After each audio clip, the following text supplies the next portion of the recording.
l'FGTB mène depuis maintenant près de 20 ans un programme de solidarité avec le syndicat de la construction à Cuba.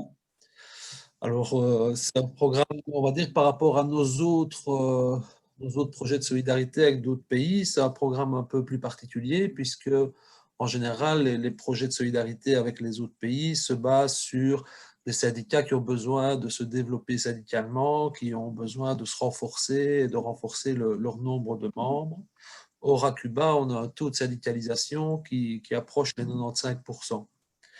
Donc, pourquoi des besoins de projets de solidarité avec Cuba quand on a un taux de syndicalisation aussi fort? C'est justement à cause du blocus qui existe, puisque le blocus empêche toute une série, enfin, fait en sorte que les organisations syndicales ont peu de moyens pour fonctionner et ont peu de moyens pour pouvoir faire leur travail syndical. C'était d'ailleurs développé tout à l'heure par Marou dans la première vidéo, le besoin notamment en termes de formation. C'est ainsi que le premier projet qui a été développé, qui était autour du secteur de la construction, était d'organiser et de financer des formations syndicales à la santé et à la sécurité sur les chantiers.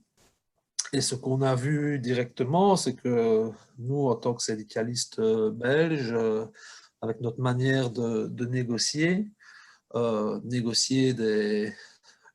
les travailleurs belges puissent disposer des moyens de sécurité nécessaires, puissent disposer des facilités nécessaires pour pouvoir assurer leur sécurité sur les chantiers de la construction. Ici, à Cuba, c'était différent puisque le blocus empêche le fait d'avoir les moyens de construction. Et donc, la première année, je me rappelle toujours la première année, Gabi qui nous suit participait et que je salue par ailleurs, parce qu'elle s'est beaucoup impliquée tout au long de ces années dans les projets de collaboration avec Cuba.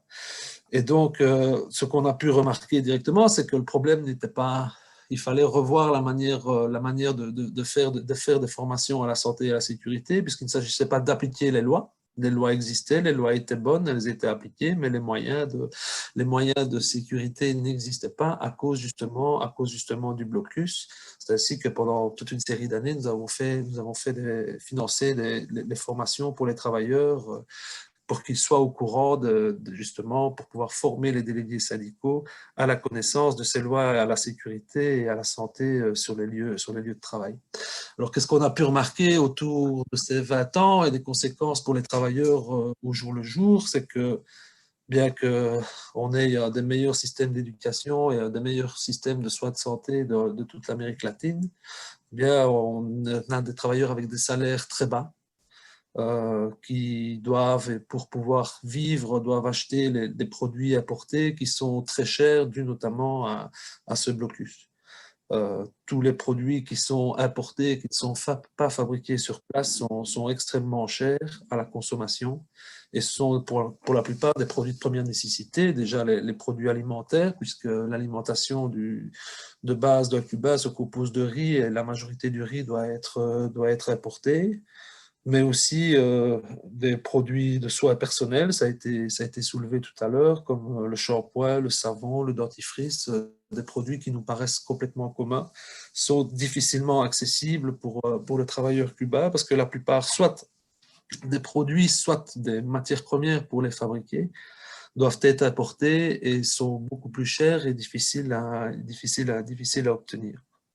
Aussi, avec l'évolution, les moyens de communication modernes, comme le fait de disposer d'un ordinateur, le fait de disposer d'une connexion Internet, sont à des prix assez élevés, relativement inaccessibles pour la plupart pour la plupart des travailleurs lambda.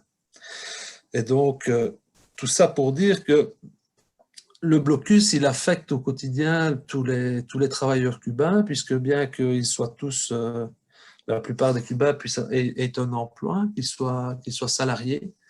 Leur salaire ne leur permet pas de vivre décemment à cause, comme je l'ai dit, de ce blocus. Alors, on peut citer quelques chiffres, même si je pense que l'objectif n'est pas n'est pas de citer les chiffres, et aussi par rapport à la vidéo qui vient d'être donnée, qui vient d'être présentée sur les conséquences des mesures de Trump. Donc il faut quand même savoir que Trump, depuis son arrivée, a pris 90 mesures qui ont rendu l'embargo beaucoup plus dur. On estime que chaque année, c'est 5,57 milliards de dollars qui ne sont pas perçus par le peuple cubain à cause de ce blocus.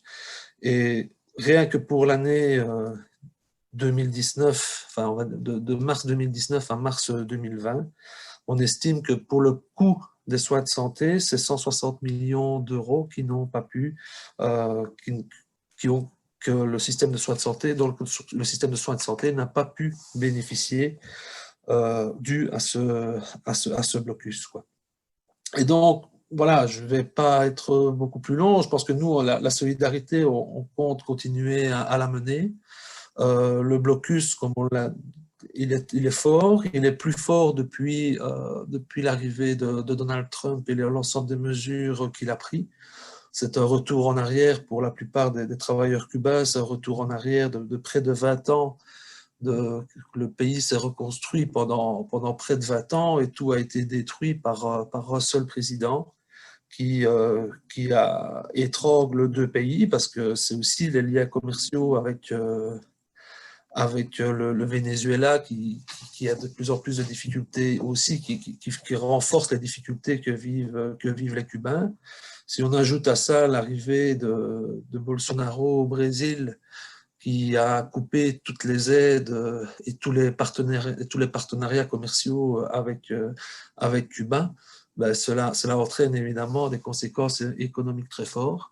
On a en tout cas l'intention de continuer à les soutenir. Je me rappelle d'un congrès, le dernier congrès de la CTC, où on voit que pour beaucoup de camarades d'Amérique latine, Cuba reste une lueur d'espoir pour l'ensemble des travailleurs et des travailleurs socialistes dans le monde et principalement en Amérique latine.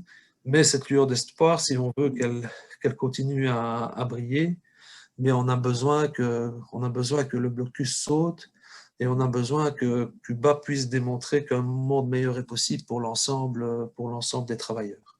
Voilà, je ne serai pas beaucoup plus long, mais en tout cas, je pense qu'il est important qu'on continue à mener la lutte contre ce blocus pour démontrer que d'autres solutions sont possibles. Merci.